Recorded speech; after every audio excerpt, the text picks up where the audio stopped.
Good morning, नमस्कार, सत श्री अकाल, राधे राधे साथियों। मैं पल्लवी गौड़ द पल्लवी एकेडमी मंच में आपका स्वागत करती हूँ। साथियों, आज हम इस वीडियो में अविकारी शब्दों के भेदों के बारे में जानेंगे, जिसमें मैं आज आपको क्रिया विशेषण के बारे में विस्तार से बताने वाली हूँ।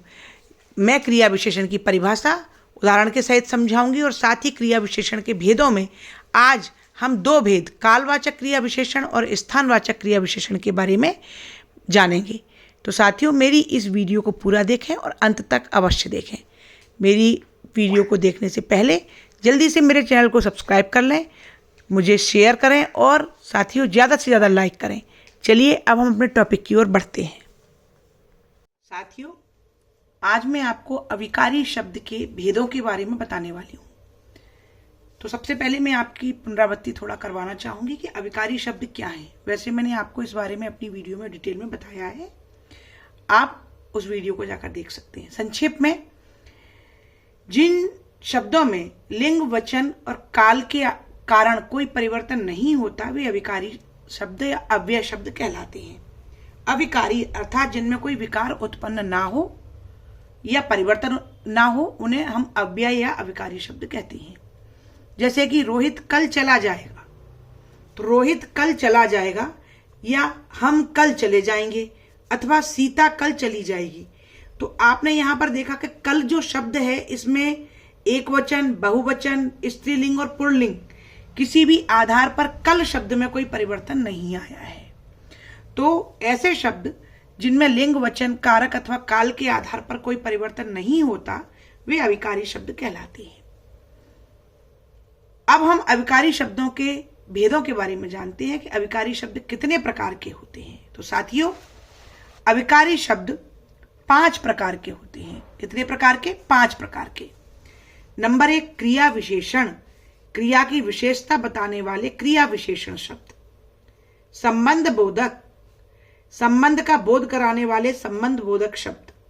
समुच्चय बोधक, विस्मयादि बोधक और निपात शब्द। ये 5 प्रकार के जो शब्द हैं, वे अविकारी शब्दों में आते हैं। अर्थात इन 5 प्रकार के शब्दों में लिंग, वचन, कारक के आधार पर कोई भी परिवर्तन नहीं होता। हम इस वीडियो में आज क्रिया विशेषण के बारे में विस्तार से बात करेंगे। अविकारी शब्द का पहला भेद है क्रिया विशेषण। नाम से समझ लीजिए, क्रिया विशेषण, क्रिया धन विशेषण। क्रिया विशेषण का अर्थ हुआ क्रिया की विशेषता बताने वाला। क्रिया विशेषण यानी कि वे शब्द जो क्रिया की विशेषता बताते हैं। क्रिया क्या है और विशेषण क्या है, इनके ऊपर मैंने अपनी अलग अलग वीडियो बना रखी है। क्रिया की विशेषता बताने वाले अव्यय या शब्द क्रिया विशेषण कहलाते हैं। जैसे, वह तेज दौड़ता है। देखिए यहां पर क्रिया क्या है? दौड़ना। क्रिया क्या है? दौड़ना। वह है कर्ता। अब दौड़ने की क्या विशेषता है? कि वह तेज दौड़ता है। यानी कि यहां पर जो दौड़ने की क्रिया है, उसकी विशेषता बताई गई कि वो तेज दौड़ता है। वह दौड़ता है, तो इसमें आपको यह नहीं पता है कि वह तेज दौड़ रहा है कि धीमे दौड़ रहा है। लेकिन अगर मैंने यहां पर तेज शब्द लगा दिया, तो यह क्रिया की विशेषता बताने वाला शब्द हो गया कि वह तेज दौड़ता है। इसी तरीके से, मैं थोड़ा खेल लूं। खेल लेने की क्रिया, ये क्रिया शब्द का ये विशेष है कि वो कितना खेल ले, थोड़ा या बहुत। मैं खेल लूं, तो इसमें यह समझ में नहीं आया कि वो थोड़ा खेलना चाहता है या बहुत देर तक खेलना चाहता है। लेकिन अगर मैंने यहां थोड़ा शब्द लगा दिया, तो खेल लूं जो क्रिया है, उसके बारे में स्पष्ट हो गया कि थोड़ा खेलने की बात की जा रही है। बच्चा रात भर रोता रहा। रोने से जो क्रिया है, उसकी विशेषता क्या है कि बच्चा, ये पता चल रहा है कि बच्चा कितना रोया, रात भर। यानी कि पूरा समय पता चल रहा है कि बच्चा रात भर से रो रहा था। वह मधुर गाती है। गाने की क्या क्रिया है? गाना क्रिया है। गाने की विशेषता क्या है? कि वह बहुत मधुर गाती है, यानी कि बहुत मीठा गाती है। उसने बहुत अच्छा भाषण दिया। कैसा भाषण दिया? बहुत अच्छा भाषण दिया। ठीक है। धीरे बोलो। बोलने के लिए कैसा कहा जा रहा है? कैसे बोलो? धीरे। तो क्रिया की विशेषता धीरे। अचानक वह आ गया, यहां पर आना क्रिया है पर वो आया कैसे? अचानक। तो क्रिया की विशेषता यहां पर अचानक हो गई। इसी प्रकार से मुझे कम सुनाई देता है, सुनाई देना क्रिया है, कैसा सुनाई देता है? कम। तो सुनाई देने की विशेषता है कि उसे कम सुनाई देता है। तो इसका मतलब यह है कि क्रिया विशेषण से आशय ऐसे शब्द जो क्रिया की विशेषता बताते हो, यानी कि जो काम किया जा रहा है उसमें क्या खास बात है, चाहे उसके समय के बारे में बताया जाए या उस क्रिया की तरीके के बारे में बताया जाए या उस क्रिया की मात्रा के बारे में बताया जाए या समय के बारे में बताया जाए, तो उस क्रिया के बारे में जो विशेष बात बताई जाती है वे क्रिया विशेषण शब्द कहलाते हैं। क्रिया विशेषण में ज्यादातर कुछ शब्द आते हैं, कुछ शब्द हम यहां देख लेते हैं, जैसे कि अंदर, है ना, वह अंदर चला गया, अंदर। बाहर, मैं बाहर जा रहा हूं, वहां, वहां मत जाओ, ठीक है। उधर, अभी, वह अभी जाएगा या वह अभी चला गया। सदा, दोपहर, सचमुच, अचानक, वह अचानक बेहोश हो गया, ठीक है। ठीक, कम, बिल्कुल, पर्याप्त, धीरे, बहुत, ज्यादा, रोज, आज, कल इत्यादि। ऐसे कई सारे शब्द हैं जिनसे कि क्रिया के होने में विशेष बात क्या है इसका पता चलता है, तो वे शब्द क्रिया विशेषण कहलाते हैं। आज मैं आपको क्रिया विशेषण के भेदों के बारे में विस्तार से बताऊंगी, विशेषकर 2 भेद। तो आइए आगे जानते हैं क्रिया विशेषण के कितने भेद हैं। क्रिया विशेषण के भेद यानी कि वाक्य में कितनी प्रकार से क्रियाओं की विशेषता बताई जाती है, उस आधार पर क्रिया विशेषण के भेद हैं 4। कितने भेद हैं साथियों? 4। नंबर 1, कालवाचक, कालवाचक क्रिया विशेषण। नंबर 2, स्थानवाचक क्रिया विशेषण। नंबर 3, परिमाणवाचक क्रिया विशेषण। और नंबर 4, रीतिवाचक क्रिया विशेषण। कालवाचक, काल यानी समय, समय को बताने वाले विशेषण। क्रिया किस स्थान पर हो रही है उस स्थान को बताने वाले क्रिया विशेषण। क्रिया की क्या मात्रा है उस माप की क्रिया विशेषता बताने वाले क्रिया विशेषण। अथवा क्रिया किस प्रकार से हुई है, क्रिया की क्या रीति है, क्या तरीका है, किस विधि से क्रिया हुई है, उस क्रिया की विशेषता बताने वाले क्रिया विशेषण। इस प्रकार से 4 क्रिया विशेषण के भेद हैं, कालवाचक, स्थानवाचक, परिमाणवाचक और रीतिवाचक। हम इस वीडियो में आपको कालवाचक और स्थानवाचक 2 क्रिया विशेषण के बारे में बताएंगे और अगले 2 विशेषण के बारे में बताने के लिए हम अगली वीडियो में बात करेंगे। तो चलिए आज हम कालवाचक क्रिया विशेषण के बारे में डिटेल में जानते हैं। कालवाचक क्रिया विशेषण, शाब्दिक अर्थ जान लेते हैं। कालवाचक, काल भी समय, वाचक यानी बताने वाला या काल का समय का वाचन करने वाला, कालवाचक। तो अर्थ समझ में आ गया। कालवाचक का अर्थ है समय बताने वाला या समय का वाचन करने वाला विशेषण, अर्थात वे शब्द जो क्रिया के समय के बारे में बताते हैं वे कालवाचक क्रिया विशेषण कहलाते हैं। वे क्रिया विशेषण शब्द जिनसे क्रिया के होने के समय के बारे में पता चलता है उन्हें कालवाचक क्रिया विशेषण कहते हैं। जैसे बच्चा रात भर रोता रहा, अब यहां रोना है क्रिया, पर समय बताया जा रहा है क्रिया का कि कब से क्रिया हो रही है रोने की, रात भर से। आज बारिश होगी, बारिश के होने के बारे में क्या बताया जा रहा है कि आज होगी, तो समय बताया जा रहा है। या कल से बारिश हो रही है, तो बारिश की क्रिया कब से हो रही है, कल से, है ना। या 2 दिन से बारिश नहीं हुई, तो बारिश की क्रिया कब से नहीं हुई, 2 दिन से। तो अर्थात समय को बताने वाला जो शब्द है क्रिया के बारे में वो कालवाचक क्रिया विशेषण कहलाता है। वह कल रात को आएगा, कब आएगा, कल रात को। तो आने का की विशेष बात यह है कि वो कल आएगा। तो इस प्रकार से ये शब्द जो कि क्रिया के समय के बारे में बताते हैं वे कालवाचक क्रिया विशेषण कहलाते हैं। कालवाचक क्रिया विशेषण के बारे में कुछ विशेष बातें हम यहां जानते हैं। जैसे कालवाचक क्रिया विशेषण का पता लगाने के लिए क्रिया के साथ कब लगाकर प्रश्न किया जाना चाहिए। देखिए, अगर आपके सामने कोई वाक्य आ जाए कि आज मैं बाजार गया, वाक्य में किस क्रिया विशेषण का प्रयोग हुआ है, तो अब आपको यह पता होना चाहिए कि आप वाक्य में क्रिया विशेषण के भेद को किस प्रकार से पता करें। तो देखिए, जब काल की यानी कि जब समय की बात आती है तो हमें वाक्य को पढ़कर क्रिया के साथ कब लगाकर प्रश्न करना चाहिए। जैसे काव्या अभी गई है, ये वाक्य है। काव्या अभी गई है, ये वाक्य है। अब ये किसका वाक्य है, इसके लिए हमें जो गई है इससे जोड़कर कब कब कब लगाना पड़ेगा। कैसे, काव्या कब गई है, वाक्य पढ़ा आपने, काव्या अभी गई है।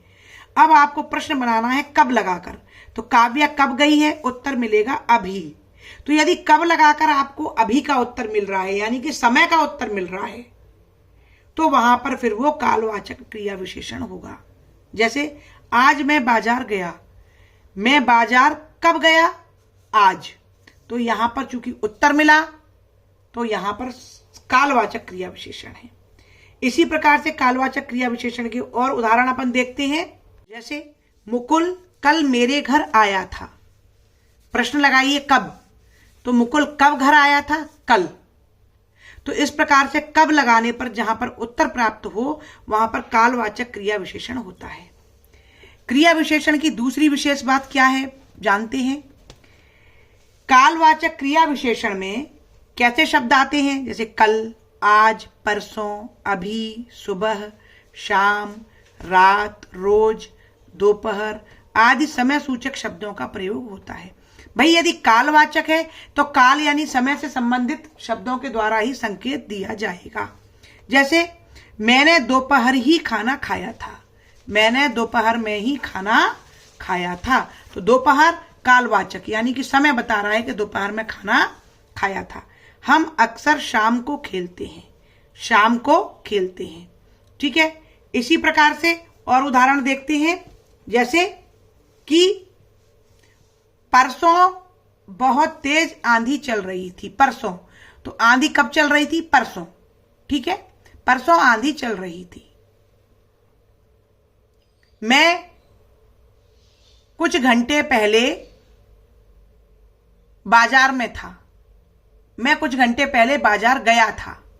तो जाने की क्रिया कितने समय पहले हुई, कुछ घंटे पहले। तो अर्थात जहां पर क्रिया विशेषण के क्रिया के समय के बारे में पता चलता है वे कालवाचक विशेषण होते हैं। जैसे मैं सुबह दौड़ता हूं, या मैं सुबह घूमने जाता हूं, या मैं सुबह जल्दी उठता हूं। ठीक है, या अमित आज रात को मुंबई जाएगा, अमित आज रात को मुंबई जाएगा। तनु कल घर आएगी, तनु कल घर आएगी। तो कल, आज, अभी, थोड़ा, थोड़ी देर पहले, थोड़ी देर बाद, परसों, सुबह, दोपहर, शाम, है ना। इस प्रकार से जब भी समय के बारे में जिन शब्दों के द्वारा संकेत किया जाता है और वो भी क्रिया के परिप्रेक्ष्य में किया जाता है, तो वहां पर क्रियावाचक कालवाचक क्रिया विशेषण होता है। अब हम क्रिया विशेषण के दूसरे भेद स्थानवाचक क्रिया विशेषण के बारे में जानेंगे।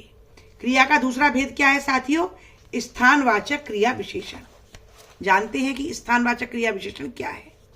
देखिए, जैसा कि इसके नाम से स्पष्ट हुआ, स्थानवाचक स्थान का वाचन करने वाला अथवा स्थान का बताने वाला। क्रिया विशेषण, क्रिया किस स्थान पर हो रही है उस स्थान के बारे में संकेत देने वाला विशेषण स्थानवाचक क्रिया विशेषण कहलाता है। वे क्रिया विशेषण शब्द जिनसे क्रिया के होने के स्थान या दिशा के बारे में पता चलता है उन्हें स्थानवाचक क्रिया विशेषण कहते हैं। समझे साथियों। अभी हमने इससे पहले क्या पढ़ा था, कालवाचक क्रिया विशेषण। उसमें क्या बताया जा रहा था, समय बताया जा रहा था कि क्रिया किस समय हो रही है ना। अब हम बात कर रहे हैं स्थानवाचक क्रिया विशेषण की। तो स्थानवाचक नाम से समझ में आ गया होगा कि जगह के बारे में बताता है, स्थान के बारे में बताता है कि क्रिया किस स्थान पर हो रही है। जैसे मैं सुबह पार्क में घूमने जाता हूं, मैं सुबह पार्क में टहलने जाता हूं। तो सुबह तो हो गया कालवाचक, पर पार्क जो हमने बताया जगह, वो हो गया स्थानवाचक। तो ऐसा नहीं है, एक वाक्य में स्थानवाचक और कालवाचक एक साथ भी आ सकते हैं और अलग अलग भी हो सकते हैं। जैसे कि तीर हिरण के आर पार निकल गया, तीर हिरण के आर पार निकल गया। तो निकलना क्रिया, कहां निकला, आर पार, स्थान बता रहा है। हरियाली चारों ओर फैली है, फैलना क्रिया, कहां फैली है, चारों ओर, स्थान बता रहा है। तुम इधर आओ, आने की क्रिया कहां के लिए कही जा रही है, इधर, है ना, स्थान बता रहा है, निकट का कोई स्थान। वहां गहरे नीले आसमान के नीचे एक सुंदर तालाब है। ठीक है, तो यहां पर भी स्थान बताया जा रहा है। तो इस प्रकार से जिन वाक्य में जिन शब्दों के द्वारा या जिन विशेषण शब्दों के द्वारा क्रिया के स्थान के बारे में बताया जाए, वहां पर स्थानवाचक क्रिया विशेषण होता है। जैसे और उदाहरण देखते हैं एक दो। घर के आसपास वृक्ष हैं, भाई वृक्ष कहां पर है, क्या लगाएंगे प्रश्न में, कहां, तो घर के आसपास। तो विशेष बात हम जानते हैं, अब स्थानवाचक क्रिया विशेषण की विशेष बात क्या है कि स्थानवाचक क्रिया विशेषण का पता लगाने के लिए क्रिया के साथ कहां लगाकर प्रश्न किया जाता है। देखिए कालवाचक में हम क्या लगा रहे थे, कब। अब स्थान पता करने के लिए हमें क्या प्रश्न पूछना होगा, कहां। ठीक है, उदाहरण के लिए तुम अपने बाएं मुड़ जाना, प्रश्न आता है कहां मुड़ जाना, बाएं। मुड़ना क्रिया है, मुड़ने के साथ आपने प्रश्न लगा दिया, कहां मुड़ना है, बाएं। तुम अपने बाएं मुड़ जाना, तो अगर उत्तर मिल गया तो वहां पर स्थानवाचक क्रिया विशेषण होगा। घर के आसपास वृक्ष हैं, वृक्ष कहां है, घर के आसपास, तो यहां पर स्थानवाचक विशेषण होगा। मेरा मतलब यह है कि जब भी आपके सामने कोई वाक्य आए और वहां पर क्रिया विशेषण का भेद जानना हो, तो वहां पर आप संबंधित क्रिया विशेषण के बारे में शब्द लगाकर प्रश्न जरूर पूछें। जैसे कि कब और कहां, कब से कालवाचक पता पड़ेगा और कहां पर अगर उत्तर मिलता है तो स्थानवाचक क्रिया विशेषण मिलेगा। जैसे सुधा बाहर गई है, सुधा बाहर गई है, प्रश्न पूछिए कहां गई है, बाहर, है ना। तो यहां पर स्थानवाचक क्रिया विशेषण है। स्थानवाचक क्रिया विशेषण की दूसरी विशेषता क्या है साथियों, सामान्यतः स्थानवाचक क्रिया विशेषण वाक्य में मुख्य क्रिया या वस्तु के बाद प्रयुक्त होते हैं। साथ ही स्थानवाचक क्रिया विशेषण में कौन कौन से शब्द आते हैं, देखिए स्थानवाचक क्रिया विशेषण में यहां, वहां, कहां, जहां, सामने, नीचे, ऊपर, आगे, भीतर, बाहर, दाएं, बाएं, आसपास, दूर, पीछे इत्यादि शब्द आते हैं। कुछ उदाहरण के द्वारा समझते हैं। भाई रोज स्कूल जाता है, भाई रोज स्कूल जाता है, तो यहां पर क्या शब्द आया है, कहां जाता है, प्रश्न पूछिए, जाना क्रिया है। अब स्थान पता करने के लिए प्रश्न क्या लगाना है, कहां, तो प्रश्न आता है भाई रोज कहां जाता है, उत्तर मिल गया स्कूल, तो मतलब कि ये स्थानवाचक क्रिया विशेषण होगा। इसी प्रकार से अगला उदाहरण देखते हैं। विकास बाहर जा रहा है, विकास बाहर जा रहा है, तो प्रश्न लगाइए विकास कहां जा रहा है, भाई जाना क्रिया है, तो प्रश्न लगाइए क्रिया के साथ कहां, कहां जा रहा है, उत्तर मिल रहा है बाहर, तो यहां पर कौन सी क्रिया हो गई, स्थानवाचक। वह बहुत दूर से आता है, वह कहां से आता है, दूर से, तो यहां पर होगा स्थान। तुम मेरे पीछे पीछे आना, कहां आना, पीछे पीछे, है ना। राघव पेड़ के नीचे बैठा है, कहां बैठा है, पेड़ के नीचे। तो इस प्रकार से साथियों जहां पर वाक्य में आपको क्रिया विशेषण के भेद छांटना हो तो वहां पर आपको अगर कालवाचक देखना है तो आप कब लगाकर प्रश्न पूछेंगे, और स्थानवाचक क्रिया विशेषण देखना है तो आपको कहां लगाकर प्रश्न पूछना होगा। यदि आपके सामने उत्तर मिलता है तो वहां पर कालवाचक या स्थानवाचक क्रिया विशेषण होगा। चलिए हम कुछ और उदाहरणों के माध्यम से इन दोनों विशेषण के भेदों को और अच्छे से समझने का प्रयास करते हैं। मोहन मैदान में फुटबॉल खेलता है। मोहन मैदान में फुटबॉल खेलता है। प्रश्न पूछिए कहां खेलता है? मैदान में, है ना। मैं रोज सुबह टहलने जाता हूं। मैं रोज सुबह टहलने जाता हूं। बताइए इसमें कौन सा विशेषण है? क्रिया विशेषण कौन सा भेद है? मैं रोज सुबह टहलने जाता हूं। भाई रोज और सुबह समय बता रहा है तो इसका मतलब यह है कि यह स्थानवाचक क्रिया विशेषण, कालवाचक क्रिया विशेषण होगा। लेकिन यदि मैं कहूं कि मैं रोज सुबह पार्क में टहलने जाती हूं तो यहां पर कालवाचक प्लस स्थानवाचक क्रिया विशेषण दोनों का ही प्रयोग हुआ है, क्योंकि मैं रोज सुबह तो हो गया कालवाचक और पार्क में टहलने जाती हूं तो हो गया स्थानवाचक। समझे साथियों? इसी प्रकार से विकास कल आगरा जा रहा है। बताइए, विकास कल आगरा जा रहा है तो भाई कल क्या है? समय बता रहा है तो कालवाचक, और कहां जा रहा है? आगरा, तो आगरा स्थानवाचक। तो समझे, कई वाक्य आप ध्यान से पढ़ें, उनमें दोनों प्रकार के क्रिया विशेषण शब्दों का प्रयोग होता है। भाई रोज